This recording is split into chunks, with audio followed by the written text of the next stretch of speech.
Hello everyone, welcome to Rasayan Academy. So guys, there was a paper of GATE 2021 on 6th of February and you have given that paper. So we want to discuss some of these questions today in this session, in this video. So I'll be taking approximately 19-20 questions and we are going to be discussing their answers. They are completely memory based, and also if you have seen the questions were quite easy this time, and quite the level of IIT JAM paper was, it was very similar to your IIT JAM paper rather than your GATE paper, right? So the paper was kind of very easy and I hope that you have been able to attempt maximum questions. So major of my focus is there on your organic as well as inorganic questions in this video. So yeah, I had also conducted a session on an academy and we have done most of these questions over there. So if you haven't visited that session, I have made a video, this one for you all. Alright, so yes, let's begin.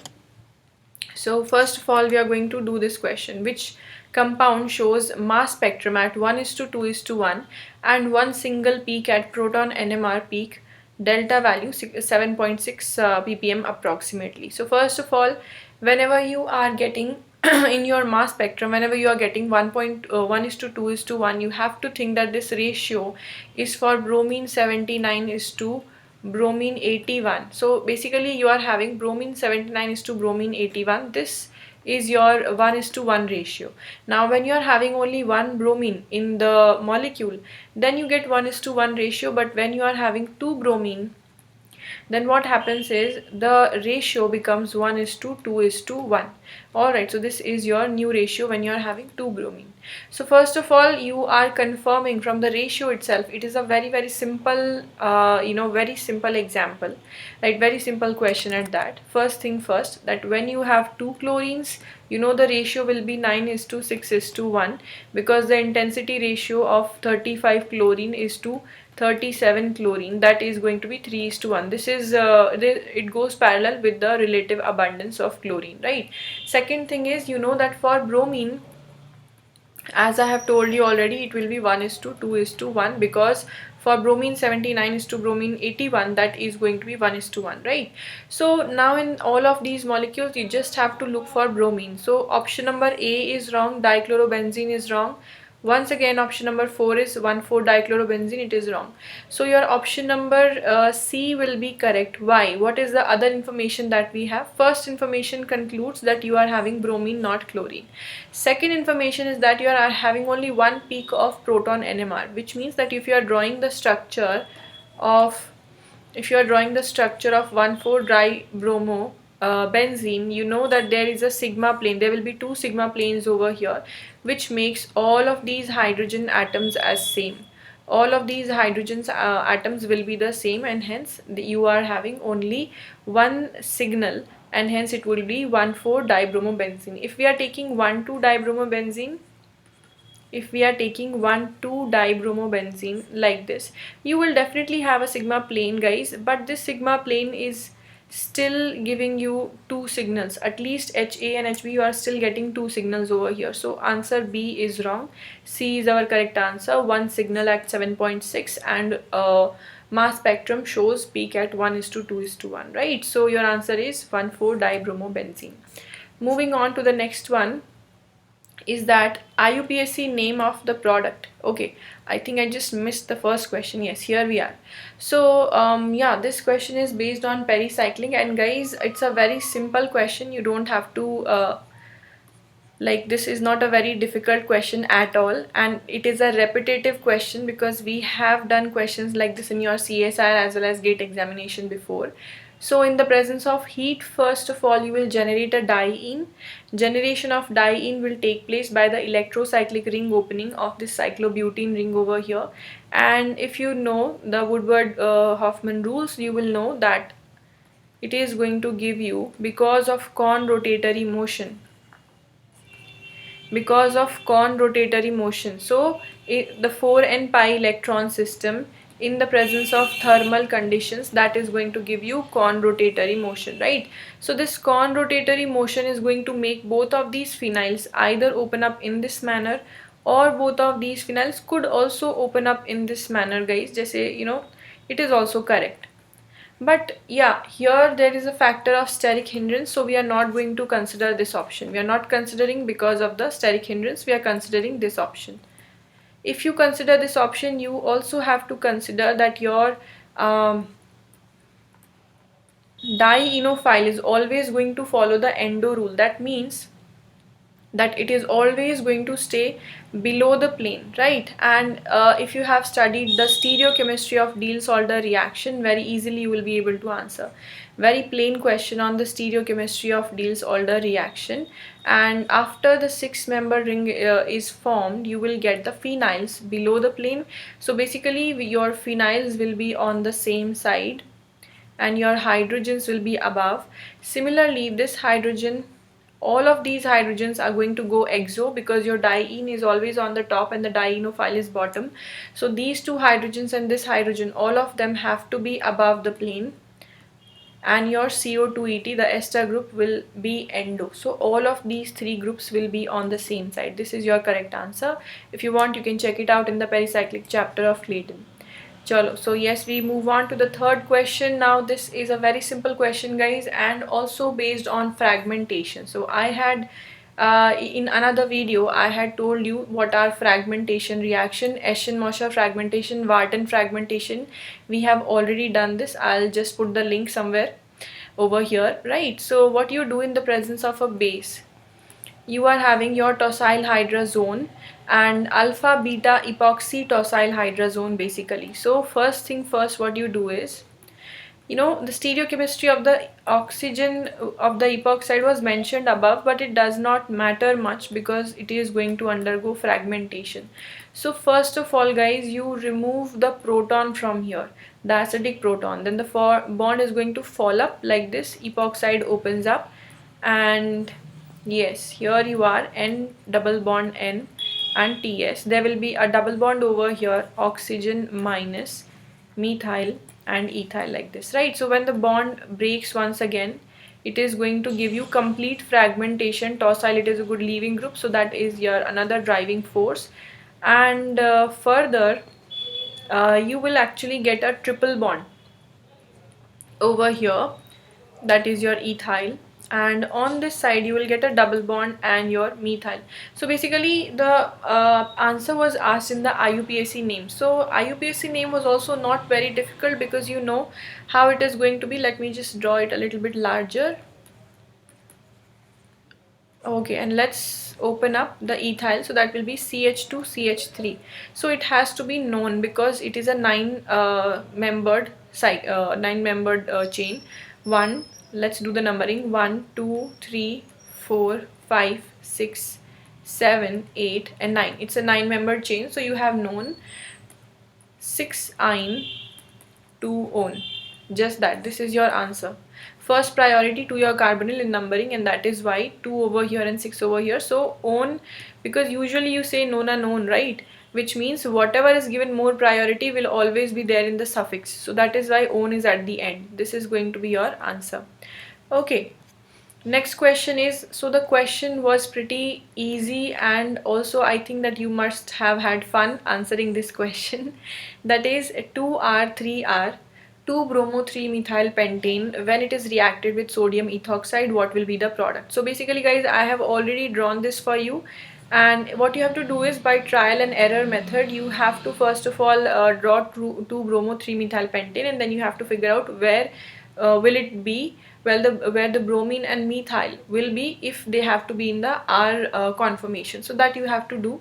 So I've already drawn it for you guys, and what you have to do from here is take it in Sawhorse or Newman projection or flying wedge projection, where the bromine and the hydrogen are anti to each other, because basically it is your E2 elimination reaction, right? And only the stereochemistry is asked. So this is E2 elimination. What we will do is, it is your Fischer projection.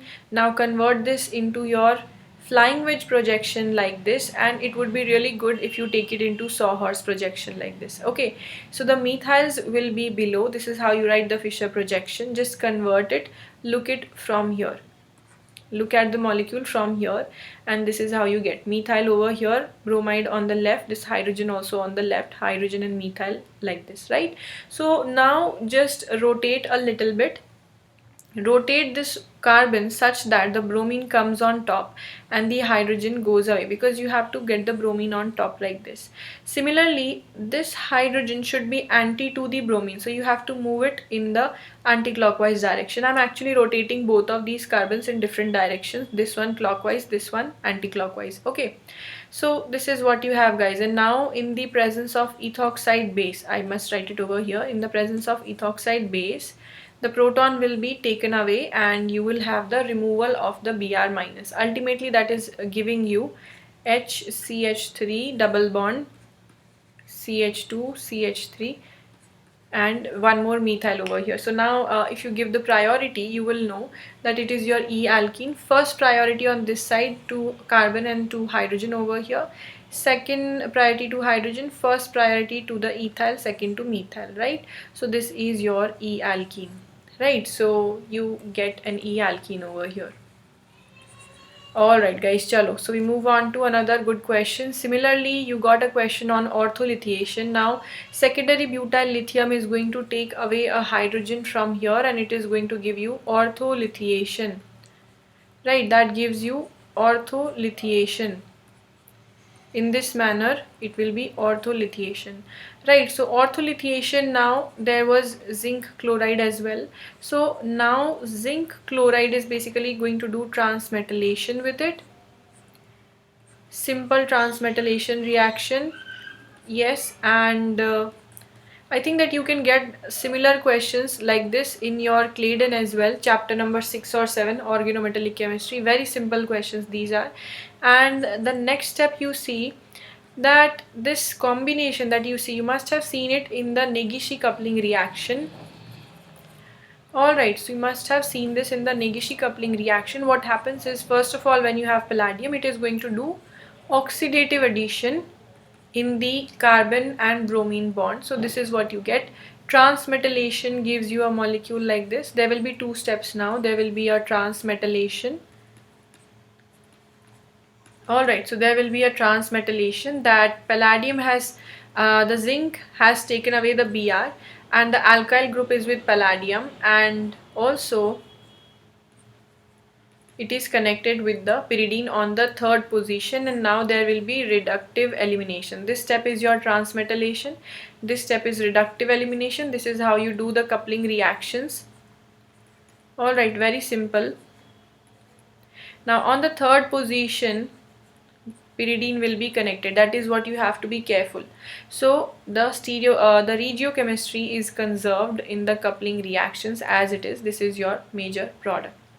Similarly, another question, order of reaction for alkaline hydrolysis. So basically, guys,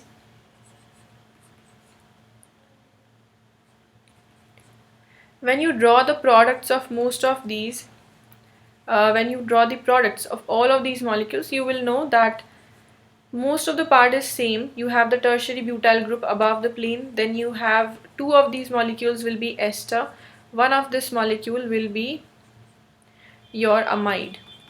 One of the molecules will be amide. So you already know that esters are already getting hydrolyzed faster than the amide, and that you can understand based on the pKa concept as well. So your amide is anyways going to be the least reactive molecule. Then the second thing is, now in these two molecules the comparison is because of the steric hindrance. Now when you are doing the hydrolysis, you are going to get a intermediate. You are going to get this kind of an intermediate which is basically tetrahedral in shape, right? So what would you prefer if you are drawing the mechanism? What would you prefer? On the axial position you get the tetrahedral intermediate, or on the equatorial? Definitely on the equatorial, right? That is going to give you a lesser 1,3 diaxial interactions, so this is going to be faster. Your answer is 2 is greater than 3 is greater than 1. This is your correct answer. Okay, moving onwards to this reaction. So this is your Barton remote functionalization reaction, guys, and first of all, in the first step, it is your N double bond O and Cl. Definitely nitrogen is working as the electrophile, Cl is getting removed. So O, N double bond O, this nitrile ester you call it. So this nitrile ester is already formed, and in the presence of light it is going to break apart in the form of radicals. So this is your Barton nitrile ester reaction, or you also call it the remote functionalization. And it's going to take away a hydrogen from the delta carbon. So basically, why only this carbon CH3 over here? Why not the other ones? That is the only regioselectivity you have to mention, because it is too close, this is too far away, and on the opposite side once again it is more than far away. This carbon, the only delta position is right over here, right? So it's going to abstract the hydrogen, and you are creating a radical on this carbon over here, which is getting connected. So this carbon is going to get connected to the N double bond O group, that is your nitrosyl. As it is, the other part of the molecule will remain as it is, right? Now further, if you do tautomerism, guys, how does the molecule get hydrolyzed? How is it creating a CHO group? That is very simple. First of all, it is going to do tautomerism like this. Okay, so it is doing tautomerism, and after that, after you do the tautomerism, water is going to come up, and it is going to do just like imine hydrolysis. Water is going to come up and hydrolyze this bond. So lastly, in the presence of acid, a little bit of acid, this OH is going to leave and you get CHO. So that is your CHO over here on this position. Similarly, the next molecule, the next question was given like this, that you had a thiene system. Basically, butyl lithium is going to give you Ampolung reaction over here to create a Ampolung species. Negative charge on this carbon. Further, there will be an attack over here onto this carbon. The bond opens up, and ultimately, you know, after the sulfonate group is leaving, SOPH is leaving, right? Something you had like this only, right? So you are going to get the vinyl group connected over here. Now finally, the third step is hydrolysis. It is nothing else. In the presence of water and mercury, you are just getting the hydrolysis, and you are getting the removal of this whole group. Chalo. So if you are getting the removal of this group, you are going to get the product as it is, methyl carbonyl over here and this bond over here, right? So you get the enone system. Now also, if the question was asking you Raney nickel over here, you will get desulfurization.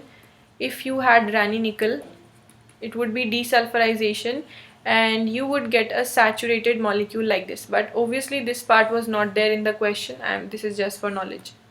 Okay, your answer is right over here.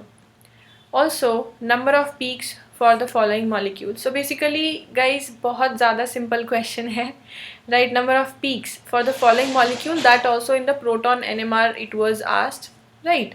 So how many different types of protons you could have? You just can spot a sigma plane over here. One type of proton in methyl, another type of proton in your the aromatic ring. Not even the values were asked. It was super easy. And this methyl right over here, it can actually rotate. So if you want to write the methyl like this, it can actually rotate, right? It can do the rotation, and all of three hydrogens will become the same. So only you have three types of signals, only three signals. Okay. Now, how many stereoisomers? Now this question has had plenty of options, maybe 7 or 8 options, but the answer was 5. How many of them could be stereoisomers or are actually optically active? Okay, so yeah, 5 would be the answer. Now, first thing first, the plane which is containing the alene system, there was an alene system over here like this. So the plane which is containing this carbon, the hydrogen and bromine, it is going to bisect right in between the other carbon which is having both of these methyl groups. So it is inactive. Okay, and there is an alkyne. Okay, the alkyne is now connected on two of its sides by two different group. Now this is a different chiral carbon, this is a different chiral carbon, and there is no sigma plane over here, so it is optically active. I actually remember only these. Okay, further you had a spiromolecule. Spiromolecule is also optically active. Similarly, this molecule is optically inactive because of the sigma plane. So basically the answer was 5, and I remembered some of them and I have showed you. Also, another very simple question on asymmetric synthesis. Now this is your Evans oxazolidinone system. Okay, so this is your Evans chiral auxiliary, which you usually call Evans oxazolidinone. So this is your azolidinone, right? So chiral auxiliary, and it's very easy because when you have the work of chiral auxiliary, you just attach it with the molecule. So this is your asymmetric aldol reaction, right? So it is just your asymmetric aldol reaction that you would do in the presence of this chiral auxiliary to induce chirality, right? So now in the presence of LDA, you are getting the same enolate as you would get for any normal molecule, any normal carbonyl molecule, just that your enolate is now going to work selectively. So PHCH2Br here is what you get. The enolate will attack CH2 and the Br is getting removed just like your normal enolate would do, just that sorry, this has to be below, the bond has to be below like this, right? So yes, just that CH2 and pH are connected from below the plane. And why is that so? That is because of the chiral auxiliary, the isopropyl group is above, so on the above it is going to cause a steric hindrance. That is why this group is going to be below, just that. And 3 moles of lithium aluminium hydride are going to make sure that you get the alcohol from here.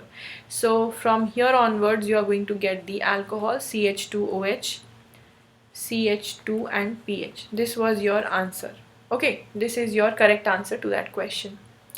Concentration of metal ions like sodium and potassium. So in the natural state of a cell, you would write that sodium inside the cell is going to be less than sodium outside the cell, and potassium inside the cell is greater than potassium outside the cell. So if you want to draw the cell structure, you would know the ions. So in the inside the cell you are getting a greater amount of potassium, and outside the cell greater amount of sodium, right? This is how it is. Another good question on pericyclic once again, and it was also extremely easy. Why? Because you just have to mention the regioselectivity, not even stereoselectivity over here, right? So only based on regio, what you have to do is you have to select the most electron rich position in the diene and most electron deficient position in the dienophile. That way you will be able to answer very easily. So oxygen over here is giving the electron density on this carbon. If you do the complete resonance, you will know only this carbon is made electron rich. Similarly, if you are putting the electron density, if you do the resonance from this OTMS side, you will see the same thing. Electron density comes maximum on this carbon. It doesn't go over to the other carbon. So both ways resonance is going to give you this maximum electron density over here. In your question, the cyanide was mentioned like this, but you have to actually rotate it and you have to see where the cyanide is going to be, let's say least or let's say most electron deficient from this carbon. So in your reaction, in your overall reaction, so the most electron rich place, most electron rich carbon is going to attack the most electron deficient carbon like this, and that is why the reaction happens as it is. I had actually rotated the cyanide as it was given in the question, so this is going to be your answer. Methoxy over here, double bond NO, SiMe3, and there will be a cyanide over here. Now the second step was HCl, that is in their second step, which means hydrolysis. So if you see guys, hydrolysis happens in this way, right? This is how you're going to do the hydrolysis. OMe is getting removed, cyanide as it is, and this will be double bond O, SiMe3. Now your SiMe3, the silicon would be either attacked by chloride or it could be attacked by the water that the molecule is the medium is going to have, right? So your final product is ultimately like this. This is your final product. Okay, So pericyclic reaction followed by hydrolysis, right? Diels order followed by hydrolysis.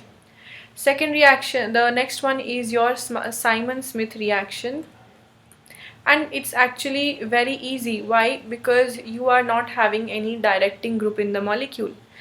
The silicon, the big silicon group is not working as a directing group. Basically directing group कौन होता है जो chelation से या फिर hydrogen bonding से it is going to do the cyclopropanation on the same side. Actually it is directing to the opposite side because it is behaving as a bulky group, only as a bulky group. तो इसका जो product होगा that is going to be like this: Si Me2PH above and below the plane, right? Because it is only working as a bulky group. For example guys, if you had let's say if you had the OH group over here, if you had the OH group over here, then I would say that okay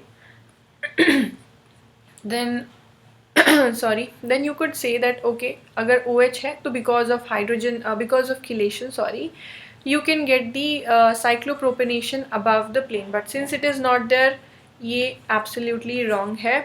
You are not getting it above the plane. Second thing is, this reaction is stereospecific. It is stereospecific, which means that if your alkene is a E alkene or a Z alkene, let's say here it is your Z alkene, so in the product also you are going to get the groups on the same side. This will be your right product, and the other one that was given like this, ये देखो SiMe2PH, the other one was given like this. That is absolutely wrong. Why? Because now the position has changed of these two methyl groups, so not possible. It is not changing or rotating. Stereospecific reaction है because it is a concerted mechanism. Okay, chalo, so simple stuff. Once again another question, CFSE order. So guys, delta O मतलब कि crystal field splitting energy, I would say. So crystal field splitting energy based on the spectrochemical series. Direct answer to this question: your cyanide is going to cause greatest splitting as compared to water, as compared to fluoride. Okay, so this is the strength of the ligands which is causing the splitting, because your chromium is already constantly in the same oxidation state, same metal, same oxidation state. So your answer has to be 1, 2 and 3. Next question is, alright, intensity order of the following. Basically intensity of color. Intensity of color. Now the most allowed transition is going to have the most intense color, and that is going to be your charge transfer transition. That is going to be the charge transfer transition, ligand to metal charge transfer. So if you had seen in the options, option number D was the answer, where your chromate was actually having the maximum value of the color, right? The sign was like this. Then next, manganese is going to be minimum. Why? Because manganese 2 plus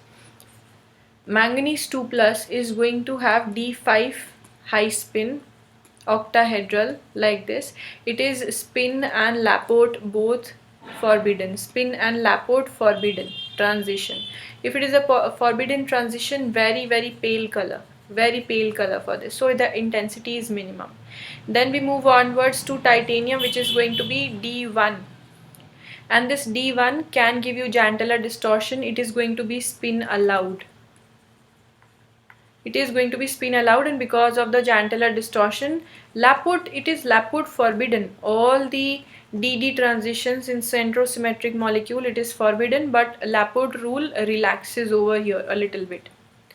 Okay, then in the nickel 2 minus system, that is your nickel 2 plus, you are going to have the D8 system over here like this: 1, 2, 3, 4 and 5, 6, 7 and 8. So this is spin allowed, first of all, spin allowed transition. And second thing is, Laporte rule does not apply to tetrahedral system because it is not centrosymmetric.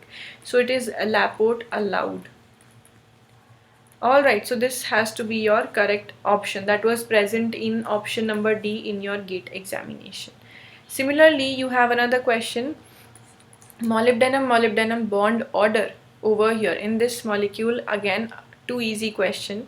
So you have eta 5Cp that is going to donate 5 electrons if you are considering the neutral method, and then molybdenum has 6 electrons, plus carbon will give 2 electron, 2 into 2 4 electrons. Now this whole multiplied by 2 plus the number of electrons in the metal bond, right, that has to be is equals to 18 into 2 electrons over here. So ये कितना होना चाहिए, basically it should be 15 into 2 plus the metal electrons, that is equals to 36. So electrons will be bond order actually, that will be 36 minus 30 divide by 2. So I am finding the bond order.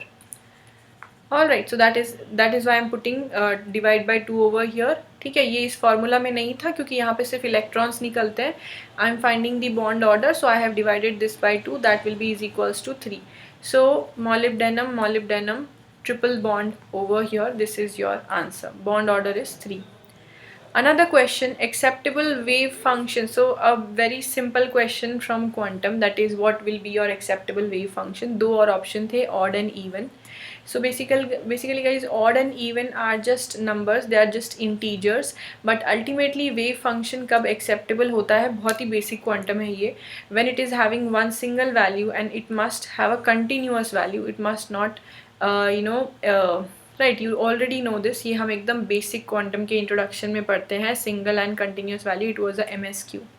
Now, which of the following does not contain a heme group? Another good question because it was super easy. So hemocyanin we have studied, sounds like it is hemocyanin, must have heme group, but no. Cytochrome P450 has a heme group. Hemoglobin and myoglobin, both of them have the heme groups. Hemocyanin does not have a heme group. It is just your copper connected to 3 histidine residues through nitrogen. Alright, and like this is your hemocyanin structure connected to N nitrogen of the histidine residues, right? And when you are considering it in the oxy form, it is going to be like this. It is your oxyhemocyanin. There is no heme group in this, and the metal is also copper, right? And there is no cyanide as well. So hemocyanin is the answer.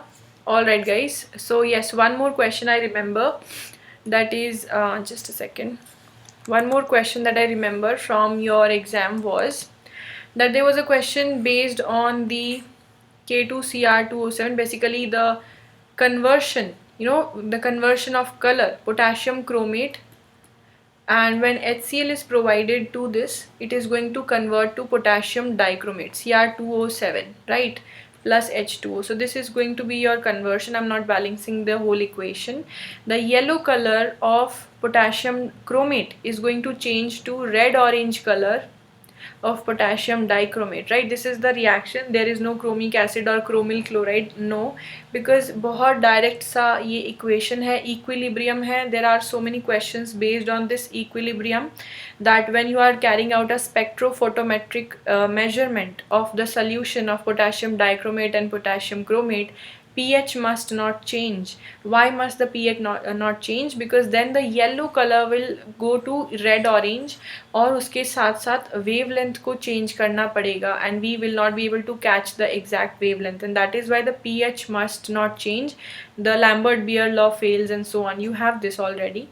तो उसमें से ये एक बहुत अच्छा example होता है, right? What will happen when the pH is changing? So the same thing was asked over here, just that the oxidation state. So basically it is your potassium dichromate, chromium in +6 तो मतलब कि yeah, there were 2 chromiums, so +6 and +6, and both of these, there was one more option over here. Yes, it was your ligand to metal charge transfer. You get the color because of the ligand to metal charge transfer complex. ये हो गए हमारे 20 questions as far as I can remember. More questions were there and most of them were like easy questions, attemptable questions. So guys, what we have to do now is we are done with the exam. GATE 2021 exam हो चुका है. काफ़ी ज़्यादा उम्मीदें थी हमें paper से, और हो सकता है आप काफ़ी सारे क्वेश्चन करके भी आए हो. So what you can do right now is focus on your next paper, whichever you want to attempt. It may be your TIFR exam, your IIT JAM exam, whatever you are giving, just focus on the next exam. And yes, we have to move onwards, and now we are going to discuss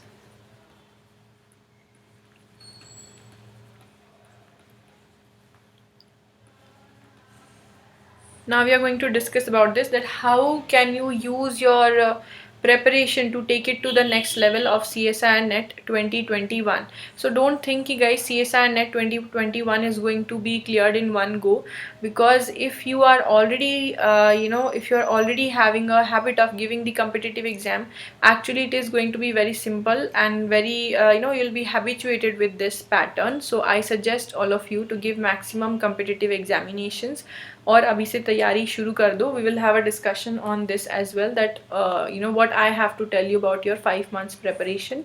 I'll soon upload a video on this as well. Till then, take care all of you, and I'll see you very, very soon.